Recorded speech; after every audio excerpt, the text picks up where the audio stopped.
Hi, I'm Bill O'Reilly. Thanks for watching us tonight. The failure of the Occupy Wall Street movement, that is the subject of this evening's Talking Points memo. In the beginning, there was some sympathy toward the protesters who believe the federal government should take action against financial institutions that cheat.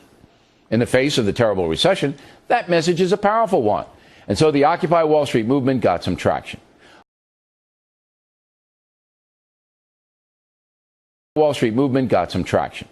But the more we saw and heard, the more fair-minded Americans came to believe that the occupiers were not interested in legitimate issues so much.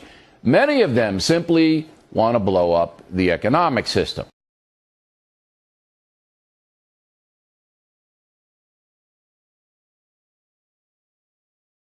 In addition, some of their behavior was and is reprehensible.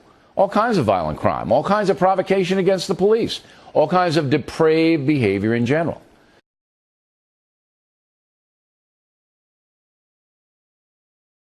This picture taken by the New York Post shows hypodermic needles that were taken out of the New York City site.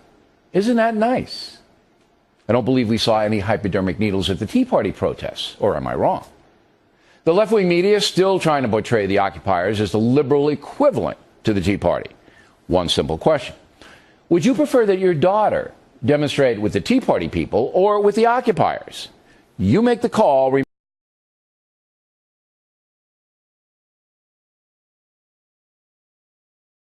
You make the call, remembering the hypodermic needles. Now, a recent Wall Street Journal poll asked, do you consider yourself a supporter of the Occupy Wall Street movement? 63% of Americans now say they do not support the movement. Just 28%.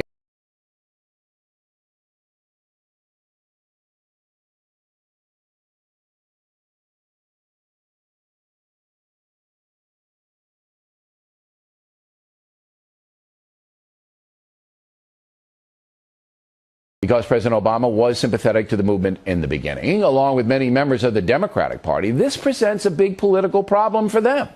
And so officials in 11 cities got on a conference call to discuss how to deal with the occupiers.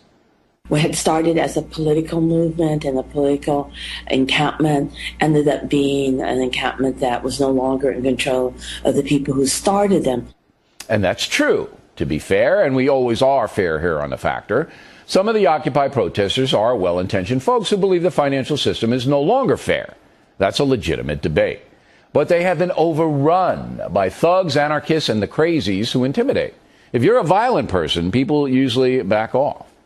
So the Occupy Wall Street movement is dead, finished as a legitimate political force in this country. And that's a good thing. And that's a